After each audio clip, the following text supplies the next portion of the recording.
Hello student, स्वागत है आपका हमारे चैनल द लर्निंग लैब पर, जहां हम उत्तर प्रदेश जूनियर असिस्टेंट और स्टेनोग्राफर के मेंस के लिए प्रैक्टिस सीरीज कंटिन्यू कर रहे हैं। यह प्रैक्टिस सीरीज का आपका 19वां वीडियो है, जिसके अंतर्गत 40 क्वेश्चनों को सम्मिलित किया गया है। आप सभी से रिक्वेस्ट है कि अगर आप चैनल पर नए हैं तो चैनल को सब्सक्राइब कर लीजिएगा, जिससे कि आपको नोटिफिकेशन प्राप्त हो सके और आपके लिए इन्फॉर्मेशन भी है।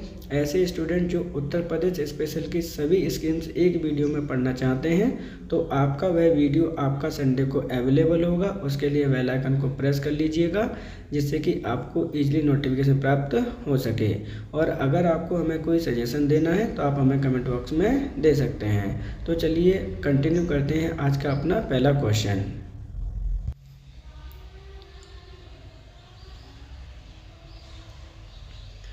उत्तर प्रदेश राजकीय दिवस कब मनाया जाता है? 24 जनवरी, 22 जनवरी, 21 जनवरी, 25 जनवरी, इनमें से कोई नहीं।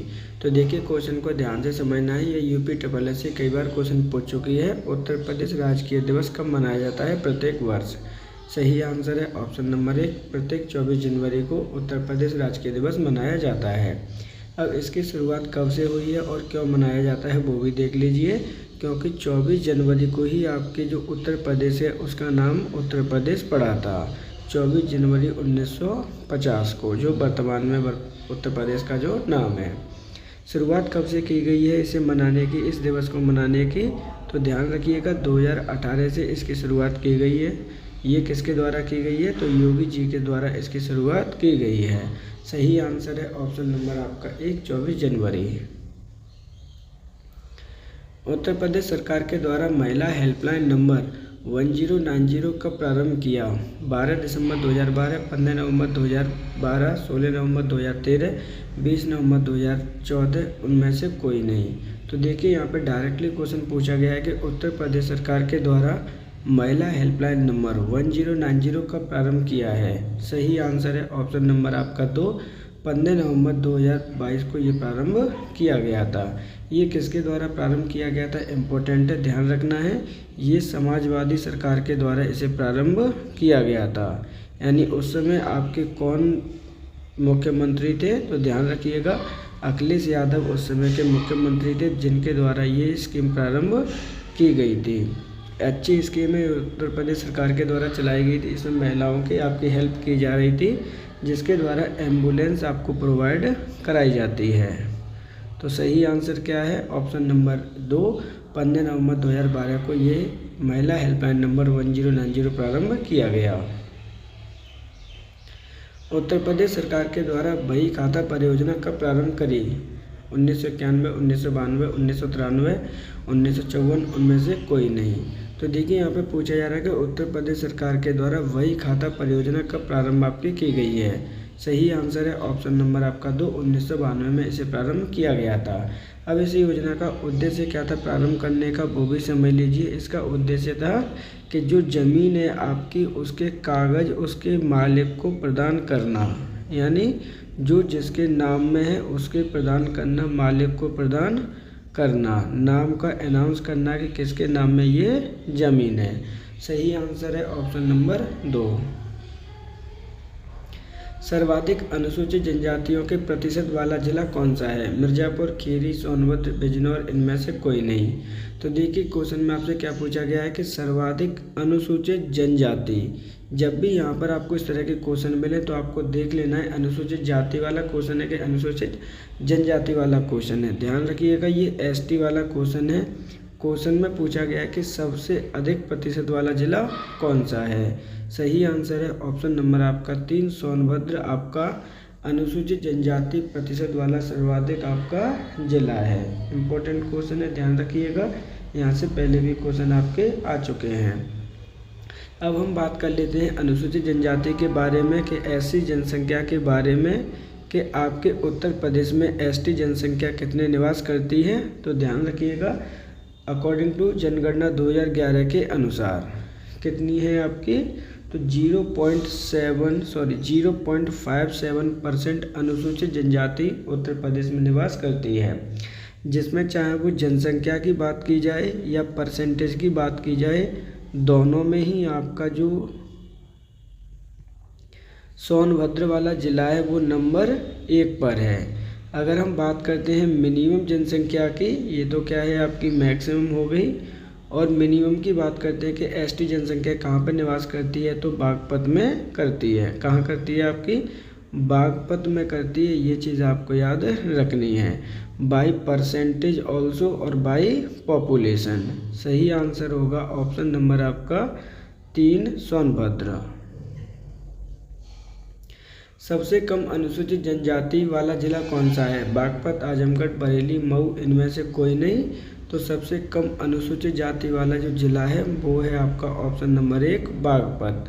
यहाँ पे आपकी जनगणना 2011 की अगर हम बात करते हैं तो उसके अकॉर्डिंग कितनी जनसंख्या यहाँ पे निवास करती है, तो मात्र 13 लोग ही यहाँ पे निवास करते हैं, यानी सबसे मिनिमम यहीं पर आपकी निवास करती है बाई परसेंटेज और बाई पॉपुलेशन। सही आंसर है ऑप्शन नंबर आपका 1। अमरावती पुरुषोत्तम बहुउद्देशीय दिव्यांग विकास संस्थान कहाँ स्थित है, प्रयागराज, लखनऊ, आगरा, वाराणसी, इनमें से कोई नहीं। तो देखिए यहाँ पे क्या बोला गया है, यहाँ बोला गया है अमरावती पुरुषोत्तम बहुउद्देशीय दिव्यांग विकास संस्थान उत्तर प्रदेश के किस जिले में आपका स्थित है। सही आंसर है ऑप्शन नंबर 2, ये लखनऊ जिले में स्थित है।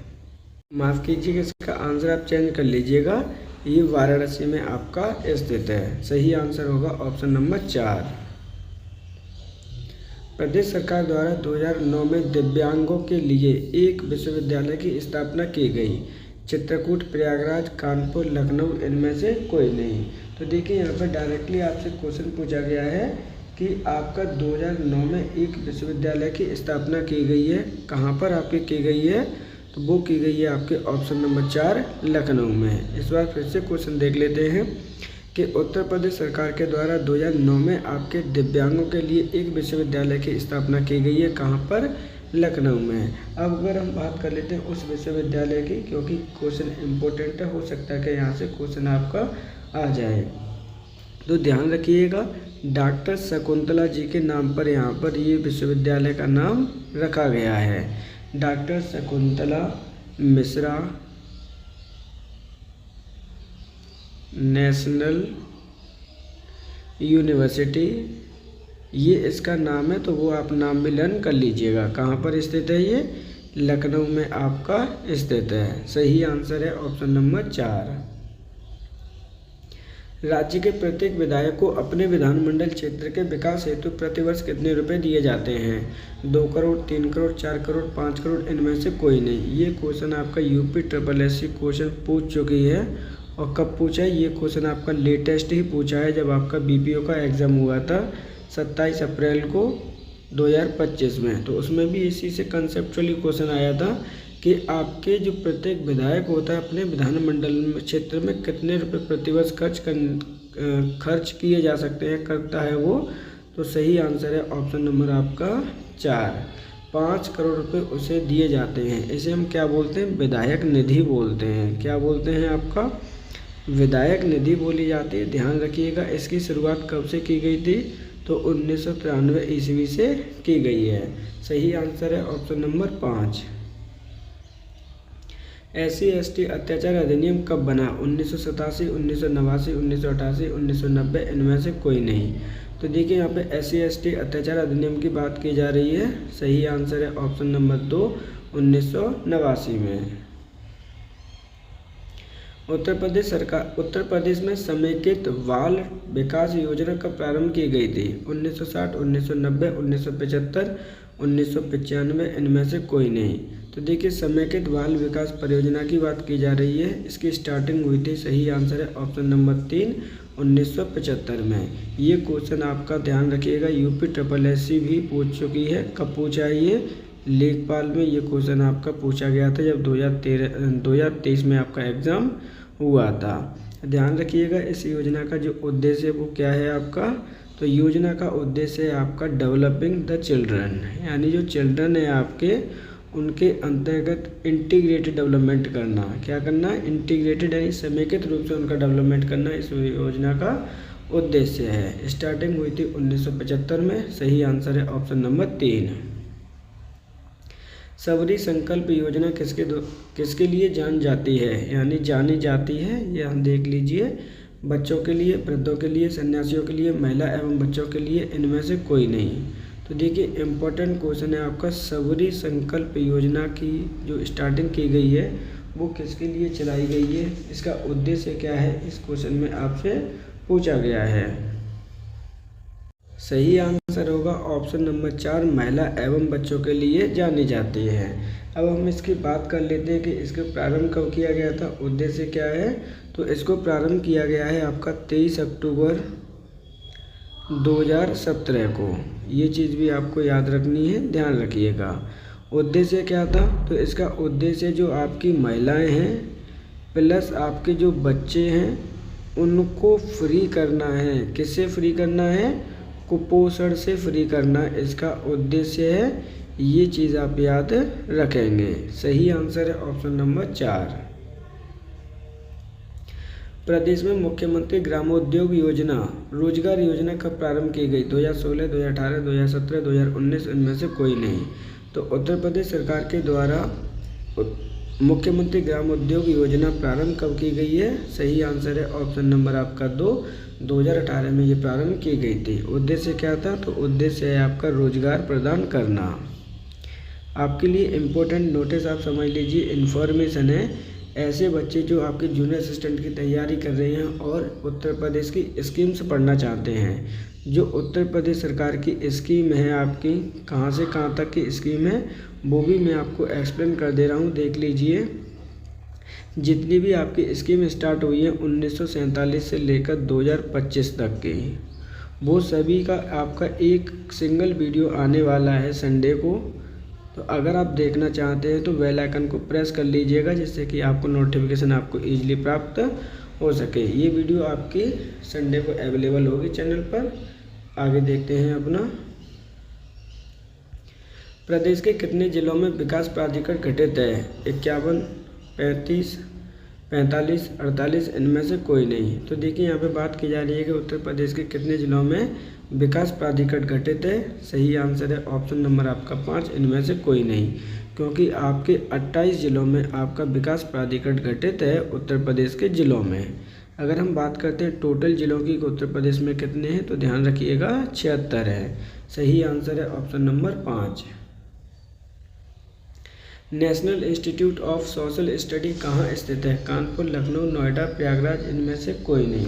तो देखिए इस तरह के क्वेश्चन आपके पहले भी आ चुके हैं और आगे भी आते रहेंगे। क्वेश्चन में आपसे पूछा गया है कि national institute of social study कहाँ पर आपका स्थित है।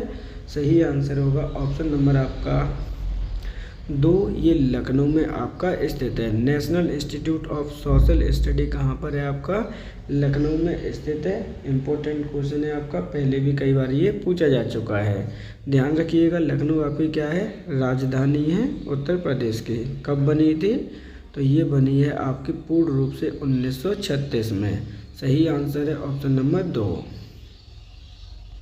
सेंट्रल मैंगो, यहाँ पर मांगो नहीं है, क्या है आपका मैंगो है। सेंट्रल मैंगो रिसर्च इंस्टीट्यूट कहाँ पर आपका स्थित है, आगरा, लखनऊ, सहारनपुर, वाराणसी, इनमें से कोई नहीं।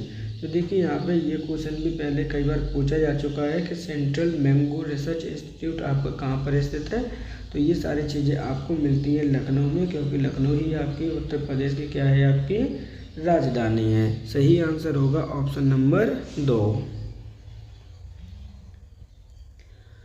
Doctor Ambedkar institute of technology for handicapped अवस्थित है, आगरा, कानपुर, प्रयागराज, लखनऊ, इनमें से कोई नहीं। तो doctor Ambedkar institute of technology for handicapped ये कहाँ पर स्थित है। सही आंसर होगा ऑप्शन नंबर 2, कानपुर में ये स्थित है।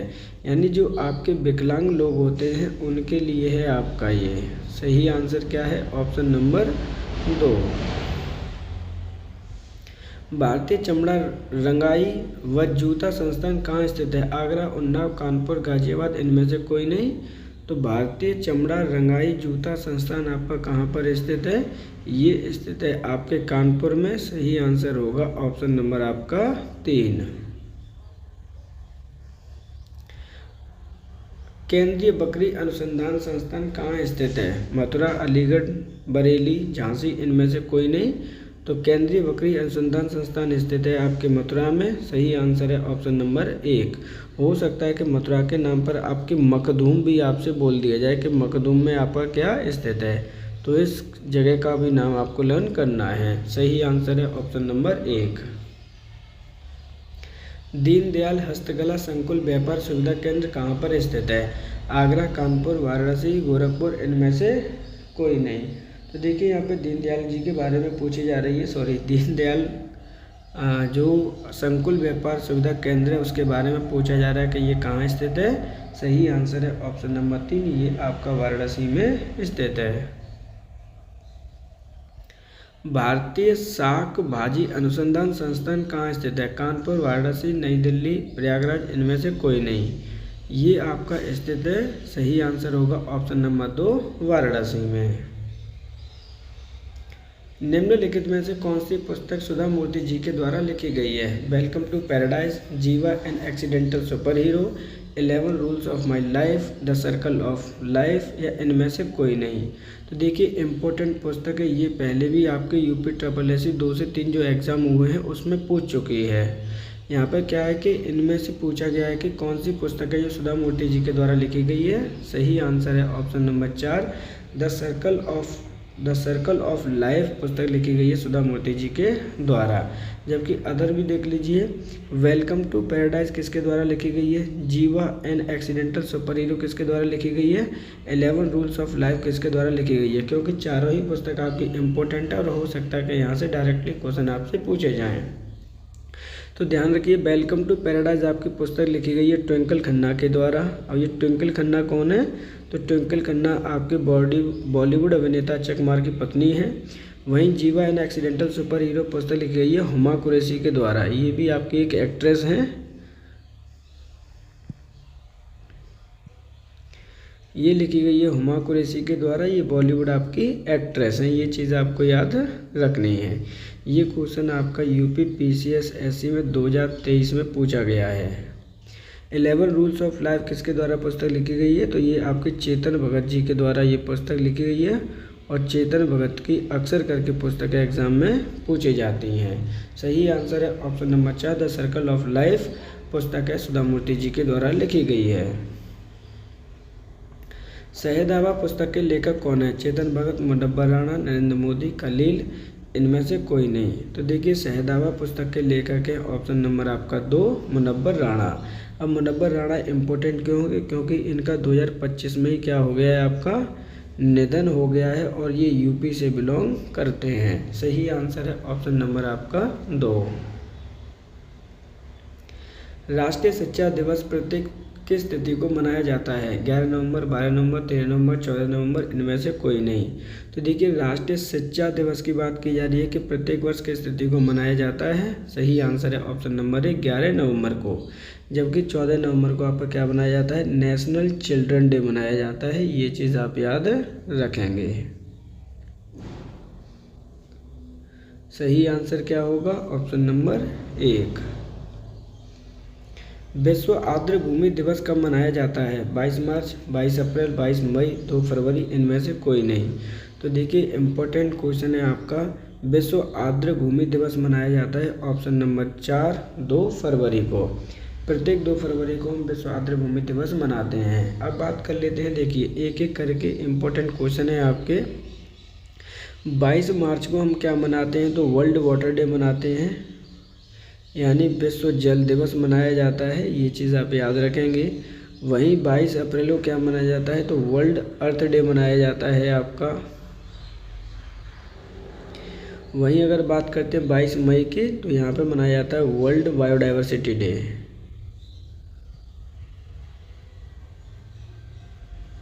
तो सही आंसर क्या होगा? ऑप्शन नंबर 2, ऑप्शन नंबर 4, प्रत्येक 2 फरवरी को हम विश्व आर्द्र भूमि दिवस मनाते हैं।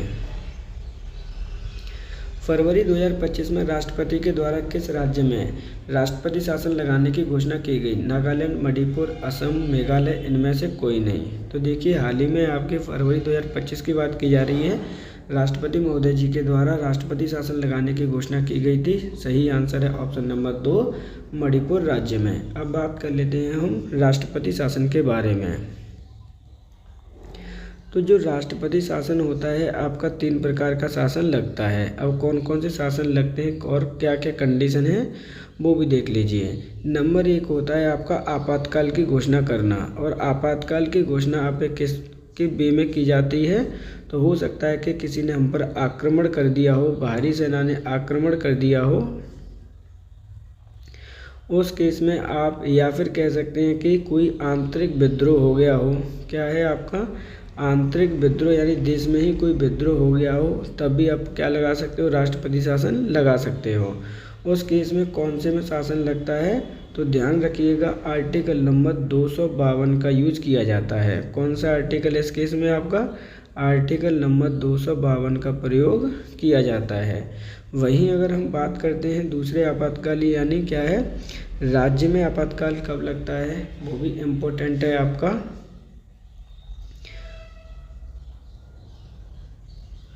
ये भी किसके द्वारा लगाया जाता है, तो राष्ट्रपति महोदय जी के द्वारा लगाया जाता है। आर्टिकल नंबर 356 के अकॉर्डिंग, यहाँ पे 300 कर लीजिएगा। 356 के अकॉर्डिंग जब राज्य में कोई शासन व्यवस्था प्रॉपर ना चले, शासन व्यवस्था फेल हो जाने पर इसको लगाते हैं। जबकि तीसरी कंडीशन क्या है इसके साथ में, तो ध्यान रखिएगा तीसरी कंडीशन भी देख लीजिएगा। तीसरी कंडीशन है आर्टिकल नंबर कौन से की आपकी 360 की। यहाँ पर जो आर्टिकल नंबर 360 है आपातकाल की घोषणा की जाती है, वो की जाती है आपके मनी की अगर कमी हो गई हो। क्या हो गया हो, मनी लो हो गया हो, पैसे लो हो गए हो, इनकम लो हो गई हो, उस समय आपका राष्ट्रपति शासन लग सकता है। सही आंसर है ऑप्शन नंबर आपका 2। मणिपुर में आपका फरवरी 2025 में शासन लगा है।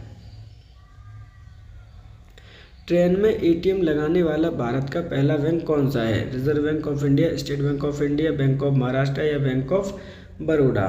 तो देखिए यहाँ पे क्या बात की जा रही है कि ट्रेन में एटीएम लगाने वाला भारत का पहला ऐसा कौन सा बैंक है। सही आंसर है ऑप्शन नंबर आपका 2, state bank of India. Sorry इसका आंसर चेंज कर लीजिएगा, बैंक ऑफ महाराष्ट्र है, अर्थात ऑप्शन नंबर 3 है, जिसमें आपके एटीएम में जो चलती ट्रेन है आपकी उसमें एटीएम लगाने वाला भारत का पहला बैंक बना है। निम्नलिखित में से भारत के किस राज्य की सीमा सबसे अधिक समुद्री सीमा है, आंध्र प्रदेश, कर्नाटक, तमिलनाडु, गुजरात, इनमें से कोई नहीं। तो ध्यान रखना है यहाँ पे क्या पूछा गया डायरेक्टली, ये क्वेश्चन कई बार आपका पूछा जा चुका है कि किस राज्य की सीमा आपकी समुद्री सीमा अधिक है। सही आंसर है ऑप्शन नंबर आपका 4, गुजरात ऐसा राज्य है जिसकी समुद्री सीमा सबसे ज़्यादा अधिक है। कर्क रेखा भारत के कितने राज्यों से होकर गुजरती है, 7, 8, 9, 10, इनमें से कोई नहीं। इम्पोर्टेंट क्वेश्चन है, ध्यान रख लीजिए। कर्क रेखा भारत के कितने राज्यों से होकर गुजरती है आपकी, सही आंसर है ऑप्शन नंबर 2, 8 राज्यों से होकर गुजरती है।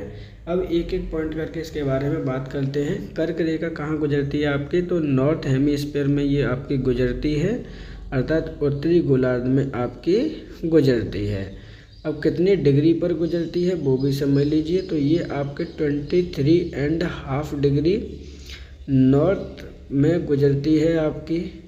अब भारत की अगर बात करते हैं तो 8 राज्यों से होकर ये गुजरती है। कौन कौन से 8 राज्य हैं देख लीजिए, मैं इनका जो क्रम है आपको बता रहा हूँ वो वेस्ट टू ईस्ट बता रहा हूँ। सबसे पहले ये गुजरती है आपके गुजरात में, गुजरात के बाद आती है आपकी राजस्थान, राजस्थान के बाद आती है आपकी एमपी, देन आपका हो जाता है झारखंड, उसके बाद आपका छत्तीसगढ़, उसके बाद आपका वेस्ट बंगाल, वेस्ट बंगाल के बाद आती है आपकी त्रिपुरा में, और त्रिपुरा के बाद निकल जाती है आपकी मिजोरम में। ये ऐसे 8 राज्य हैं जिनसे आपकी कर्क रेखा भारत से होकर गुजरती है। सही आंसर है ऑप्शन नंबर आपका 2। निम्नलिखित में से कौन सी नदी अपना पानी अरब सागर में छोड़ती है, नर्मदा, कावेरी, गोदावरी, स्वर्णरेखा, इनमें से कोई नहीं। तो देखिए ऐसी नदियाँ जिनका जो डायरेक्शन है वो क्या है आपकी पूर्ववर्ती है। क्या है आपकी पूर्ववर्ती जो नदियाँ हैं अपना पानी कहाँ छोड़ती हैं, तो ये पानी ड्रॉप करती हैं जाके बे ऑफ बंगाल में। जबकि भारत की ऐसी नदियाँ जिनका फ्लो आपका क्या है पश्चिमी वर्ती है, यानी पश्चिम की ओर है आपका, वो अपना फ्लो पानी करती हैं कहाँ पर, अरब सागर में। अब एक एक करके हम बात कर लेते हैं भारत की नदियों के बारे में, क्योंकि इम्पोर्टेंट यहाँ से फैक्ट हैं, कई बार क्वेश्चन आपका पूछा जा चुका है। जितनी भी आपकी मेन रिवर हैं, जिनमें से आपका कौन कौन सी हैं, गंगा हो गई आपकी गोदावरी है, कृष्णा नदी है आपकी जो कि इम्पोर्टेंट है वो भी, कावेरी है आपकी, स्वर्णरेखा है आपकी। ये सभी अपना पानी कहाँ पे ड्रॉप करती हैं, ये करती हैं बे ऑफ बंगाल में। जबकि यहाँ की जो नदी है वो है आपकी नर्मदा है, नर्मदा के साथ में आपकी ताप्ती भी आती है। ये दो ऐसी नदियाँ हैं जो अपना पानी अरब सागर में ड्रॉप करती हैं। तो सही आंसर क्या होगा, ऑप्शन नंबर आपका 1 नर्मदा नदी। बात कर लेते हैं कि नर्मदा के बारे में कि इसका उद्गम कहाँ पर हुआ है, कहाँ से ये पानी लेकर आती है। तो नर्मदा का अगर हम बात करते हैं यहाँ पर उद्गम हुआ है इसका अमरकंटक पहाड़ी से। कहाँ से हुआ है आपका, अमरकंटक पहाड़ी से इसका उद्गम हुआ है। ये चीज़ आप याद रखेंगे। कहाँ पर है ये, तो ये एमपी में है, ये आपके यहाँ से गुजरती है। सही आंसर है ऑप्शन नंबर 4। अटाकामा रेगिस्तान निम्नलिखित में से किस महाद्वीप में स्थित है, अफ्रीका, एशिया, यूरोप, उत्तरी अमेरिका, इनमें से कोई नहीं। तो अटाकामा जो रेगिस्तान है वो कहाँ पर आपका स्थित है, किस महाद्वीप में स्थित है। सही आंसर है ऑप्शन नंबर 5, इनमें से कोई नहीं। क्योंकि एक्चुअली में ये कहाँ पर स्थित है, तो ये साउथ अमेरिका में स्थित है, दक्षिणी अमेरिका में स्थित है। ये तो हो जाती है आपके कॉन्टिनेंट की भाग, और ये उसके भी किस क्षेत्र में स्थित है, तो ये दक्षिणी क्षेत्र में आपका स्थित है। अगर हम देश की बात करते हैं तो कहाँ पर है, तो ये आपका जो चिली देश है प्लस अर्जेंटीना, दोनों की सीमा बनती है आपकी, कहाँ पर बनती है, तो ये दक्षिण में जाकर सीमा बनती है, वहाँ पर आपका अटाकामा रेगिस्तान स्थित है। सही आंसर है ऑप्शन नंबर 5। वाटरलू का युद्ध कब हुआ था, 1804, 1815, 1872, 1870, इनमें से कोई नहीं। वाटरलू के युद्ध की बात करते हैं, सही आंसर है ऑप्शन नंबर आपका 2, 1815 ईस्वी में ये युद्ध हुआ था। अब ये जो वाटरलू का युद्ध किनके मध्य हुआ था, तो वो हुआ था आपके नेपोलियन बोनापार्ट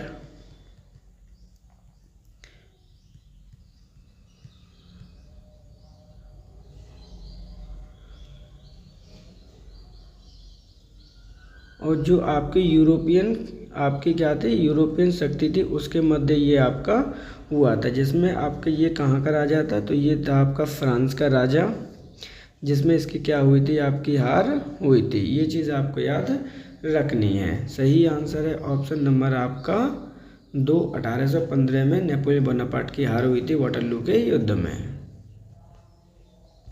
क्षेत्रफल के अनुसार भारत का सबसे छोटा राज्य कौन सा है, गोवा, सिक्किम, उत्तराखंड, हिमाचल प्रदेश, इनमें से कोई नहीं। तो देखिए जनगणना 2011 की अगर हम बात करते हैं तो वहीं से सारे क्वेश्चन आपके बनते हैं, क्योंकि अभी कोई भी नेक्स्ट जनगणना आपकी हुई नहीं है। अब हम बात कर लेते हैं कि सबसे क्या पूछा गया क्वेश्चन में। पहले तो भारत का सबसे छोटा राज्य कौन सा है क्षेत्रफल के अनुसार। सही आंसर है ऑप्शन नंबर आपका 1, गोवा भारत का सबसे छोटा आपका राज्य है। जबकि देखिए यहाँ पे क्या लिखा गया है, तो मिनिमम सबसे छोटा क्या है आपका, स्मॉलेस्ट की बात करते हैं बाई एरिया के हिसाब से। तो स्मॉलेस्ट आपका क्या हो जाएगा, स्मॉलेस्ट है आपका गोवा। जबकि लार्जेस्ट कौन होगा, लार्जेस्ट है आपका राजस्थान। अगर हम बात करते हैं किसके अकॉर्डिंग, बाई पॉपुलेशन के अकॉर्डिंग बात करें तो क्या क्या कंडीशन होंगी आपकी, कौन सा राज्य कहाँ पर एडजस्ट करता है वो भी देख लीजिए। तो बाई पॉपुलेशन की अगर हम बात करते हैं तो सबसे लार्जेस्ट आपका राज्य कौन सा है, उत्तर प्रदेश है। वहीं आपका अगर हम स्मॉलेस्ट की बात करते हैं तो वो कौन सा है, तो वो है आपका सिक्किम। सही आंसर क्या होगा इस प्रकार, ऑप्शन नंबर 1 गोवा। निम्नलिखित में से कौन सी नदी संयुक्त राज्य अमेरिका में प्रवाहित होती है, मिसिसिपी, अमेजन, नील, कावेरी, इनमें से कोई नहीं। तो देखिए यहाँ पर डायरेक्टली क्वेश्चन पूछा गया कि कौन सी नदी है जो संयुक्त राज्य अमेरिका में फ्लो करती है। सही आंसर है ऑप्शन नंबर 1 मिसिसिपी नदी है जो कि अमेरिका में फ़्लो करती है। जबकि अमेजन नदी कहाँ पर फ़्लो करती है, नील नदी कहाँ करती है, कावेरी कहाँ करती है, तो अमेजन नदी की अगर हम बात करते हैं तो ये आपके साउथ अमेरिका में आपकी फ़्लो करती है। वहीं अगर हम बात करते हैं नील नदी की तो ये अफ्रीका कॉन्टिनेंट में फ़्लो करती है और कावेरी भारत में फ़्लो करती है। और भारत को अगर हम कॉन्टिनेंट वाइज देखें तो वो एशिया में बिलोंग करती है। सही आंसर है ऑप्शन नंबर 1। विटामिन ए की कमी से होने वाला कौन सा रोग है? स्कर्वी, जनन क्षमता में कमी, रतौंधी, वेरी इनमें से कोई नहीं। तो देखिए यहाँ पे बात करते हैं विटामिन ए की कमी से होने वाला कौन सा रोग है। सही आंसर है ऑप्शन नंबर आपका 3, रतौंधी। रतौंधी को हम ब्लाइंडनेस भी कहते हैं, ये चीज़ आपको याद रखनी है। वहीं अगर ऑप्शंस की बात करते हैं तो स्कर्वी किसकी कमी से होता है, तो विटामिन सी की कमी से आपका स्कर्वी रोग होता है। विटामिन के की कमी से जनन क्षमता में कमी होती है, ये चीज़ आपको याद रखनी है। जबकि अगर हम बात करते हैं विटामिन ई कर लीजिएगा यहाँ पे।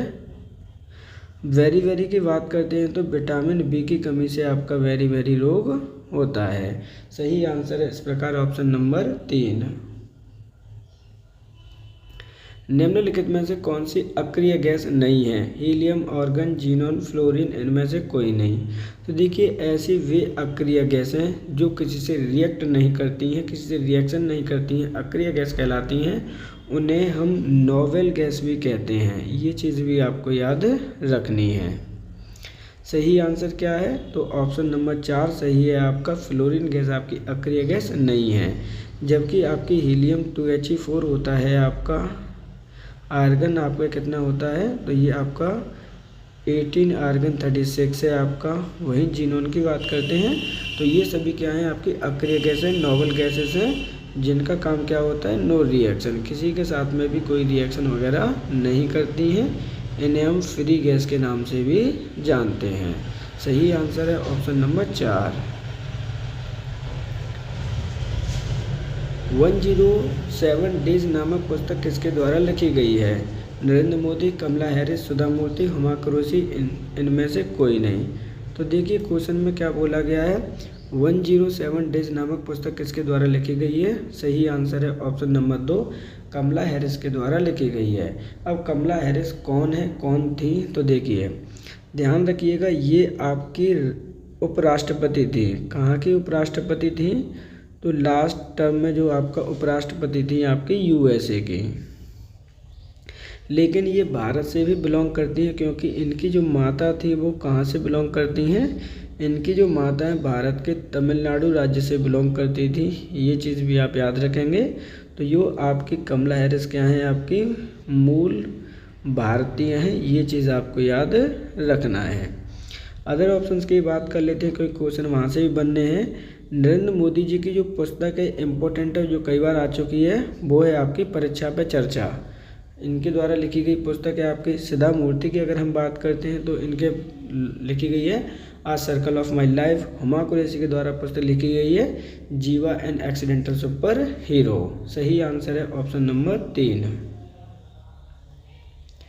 राज्य वित्त आयोग का गठन कौन करता है? राष्ट्रपति, राज्यपाल, मुख्यमंत्री, गृह मंत्री, इनमें से कोई नहीं। तो देखिए यहाँ पे बात की जा रही है राज्य वित्त आयोग के बारे में कि इसका गठन कौन करता है। सही आंसर है ऑप्शन नंबर आपका 2, राज्यपाल के द्वारा इसका गठन किया जाता है। कहाँ पर इसके प्रावधान दे रखे हैं? तो आर्टिकल नंबर आप जैसे ही 243 का आई पढ़ेंगे वहाँ पर आपको मिल जाएगा राज्य वित्त आयोग। किसके द्वारा गठित किया जाता है? तो राज्यपाल के द्वारा किया जाता है। कितने वर्ष के लिए किया जाता है? तो 5 वर्ष के लिए किया जाता है, ये चीज़ याद रखनी है। वहीं अगर हम बात करते हैं नेशनल वित्त आयोग की, नेशनल फाइनेंस कमीशन की, तो उसकी जो गठन कौन करता है? तो उसका गठन किया जाता है आपके राष्ट्रपति महोदय जी के द्वारा। कौन से आर्टिकल के अनुसार किया जाता है? तो आर्टिकल नंबर 280। सही आंसर है ऑप्शन नंबर 2। भारतीय संसद के गठन में निम्नलिखित में से कौन सम्मिलित नहीं है? लोकसभा, राज्यसभा, राष्ट्रपति, प्रधानमंत्री, इनमें से कोई नहीं। तो देखिए यहाँ पर भारतीय संसद के गठन की बात की जा रही है, कौन इसमें सम्मिलित नहीं है? सही आंसर होगा ऑप्शन नंबर 4, प्रधानमंत्री इसमें सम्मिलित नहीं होता है। अब हम बात कर लेते हैं संसद के गठन की, क्योंकि इम्पोर्टेंट क्वेश्चन है आपका, ध्यान रखिएगा। संसद का गठन किया जाता है आर्टिकल नंबर 79 के अकॉर्डिंग। क्या कहा जाता है कि इसके अंतर्गत 3 लोग पार्टिसिपेट करेंगे। कौन कौन होगा? इसमें सम्मिलित होगी आपकी लोकसभा, इसमें सम्मिलित होगी आपकी राज्यसभा और इसमें सम्मिलित होगा आपका राष्ट्रपति। इन तीनों से मिलकर आपकी क्या बनेगी? संसद का निर्माण होगा। अब जो लोकसभा का गठन है वो किस में किया जाता है? तो लोकसभा का गठन किया जाता है आपके आर्टिकल नंबर 81 में, ये होती है 80, और ये होता है आपका आर्टिकल नंबर 53 में, जिसमें कहा गया है कि भारत की कार्यपालिका की शक्ति राष्ट्रपति में निहित होगी। सही आंसर है ऑप्शन नंबर आपका 4। भारतीय संविधान की प्रस्तावना में कितने प्रकार के न्याय की बात की गई है? 3, 4, 5, 6, इनमें से कोई नहीं। तो देखिए यहाँ पे बात की जा रही है भारतीय संविधान की प्रस्तावना की, कि उसमें कितने प्रकार के न्याय की बात की गई है। सही आंसर है ऑप्शन नंबर 1, 3 न्याय की बात की गई है। जब आप क्या करेंगे कि जब आप प्रस्तावना पढ़ेंगे तो आप पढ़ेंगे हम भारत के लोग भारत को आप किस प्रकार के न्याय दिलाना चाहते हैं। तो उनमें से लाइन पढ़ते हो आप सामाजिक न्याय, राजनीतिक न्याय, और आपका एक न्याय और है वो है आपका आर्थिक न्याय। ये 3 प्रकार के न्याय की बात की गई है अपनी प्रस्तावना में। ये चीज़ आपको याद रखनी है। अगर हम बात करते हैं किसकी, हम बात कर लेते हैं अब संविधान की प्रस्तावना की। तो प्रस्तावना हमने कहाँ से ग्रेड की है? तो USA से ग्रेड ली है हमने अपनी प्रस्तावना। जबकि अगर हम बात करते हैं इसकी लैंग्वेज की, कि हमने इसकी भाषा कहाँ से ग्रेड की है, तो भाषा ग्रेड की है आपके ऑस्ट्रेलिया से। सही आंसर क्या है? ऑप्शन नंबर आपका 1, 3। भारतीय संविधान में पंथनिरपेक्ष और समाजवादी शब्द संशोधन द्वारा जोड़े गए 42, 44, 52, 86, इनमें से कोई नहीं। तो देखिए यहाँ पे बात करते हैं पंथनिरपेक्ष और समाजवादी शब्द भारतीय संविधान में जोड़े गए हैं। सही आंसर होगा ऑप्शन नंबर 1, 42वें संविधान संशोधन के द्वारा। अब 42वां संविधान संशोधन कब हुआ था वो भी देख लीजिए। तो ध्यान रखना है 1976 में ये संविधान संशोधन आपका हुआ था, जिसमें आपके पंथनिरपेक्ष, समाजवादी और एक शब्द और जोड़ा गया था, अखंडता। इन 3 शब्दों को आपको याद करके रखना है, क्योंकि हो सकता है कभी भी ये क्वेश्चन आपसे पूछ लिया जाता है। अब हम बात कर लेते हैं अदर ऑप्शंस की, जो कि वो भी आपके क्या है, इम्पोर्टेंट है। 44वें संविधान संशोधन की बात करते हैं तो इसके अकॉर्डिंग आपके जो संपत्ति का अधिकार दे रखा था, संपत्ति के अधिकार को मौलिक अधिकार से क्या बना दिया गया? वैधानिक अधिकार बना दिया गया, उसे लीगल राइट आपका बना दिया गया है संपत्ति के अधिकार को। वहीं अगर हम 52वें संविधान संशोधन की बात करते हैं, ये कब हुआ था? 86वें संविधान संशोधन की बात करते हैं तो 52वें संविधान संशोधन में दल बदल कानून जो आपका लाया गया था उससे संबंधित है आपका। और वहीं अगर हम संविधान संशोधन 86 की बात करते हैं तो ये किससे संबंधित है? क्योंकि यहाँ भी ये क्वेश्चन आपका इम्पोर्टेंट है। तो ये जो संविधान संशोधन है वो है आपका शिक्षा से संबंधित है। तो सही आंसर क्या है? ऑप्शन नंबर आपका 1, 42वें संविधान संशोधन के द्वारा पंथनिरपेक्ष समाजवादी शब्दों को इसके अंतर्गत जोड़ा गया है। अब हम बात कर लेते हैं कुछ इन्फॉर्मेशन के बारे में। ऐसे स्टूडेंट जो सीरियस स्टूडेंट हैं और हमारे साथ जुड़े हुए हैं उनके लिए इन्फॉर्मेशन है। आपके उत्तर प्रदेश जो स्कीम्स आती हैं आपके एग्ज़ाम में, आपके लिए 1947 से लेकर 2025 यानी टिल आज की डेट तक, यानी 20 नवंबर 2025 तक जितनी भी यूपी सरकार के द्वारा आपकी योजनाओं की घोषणा की गई हैं, उनके द्वारा चलाई गई हैं, कौन कौन से मंत्रालय हैं, उसका वीडियो आपका संडे को चैनल पर उपलब्ध होगा, जिसके अंतर्गत लगभग 70+ इम्पोर्टेंट जितनी भी आपकी स्कीम्स होंगी उनको सम्मिलित किया जाएगा।